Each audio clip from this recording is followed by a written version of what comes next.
Bless up, you're getting this romaine lettuce up.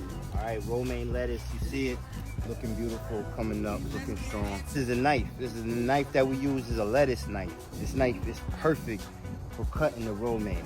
Get the neck of your lettuce, get your lettuce knife, stick it right there in the neck, and you just push forward one time. It slices it clean. That's what you want, right below the surface. Bam, that's good stuff. Use the right tool for the right job. If you're growing lettuce, especially head lettuce, get your lettuce knife. That's good. Take away the last buck. Switching lanes and in the formula, forget it, want me, and that's the person I'ma be until I'm dead it. And I ain't here to tell you everything will be fine. Stay critically, it's really on the decline.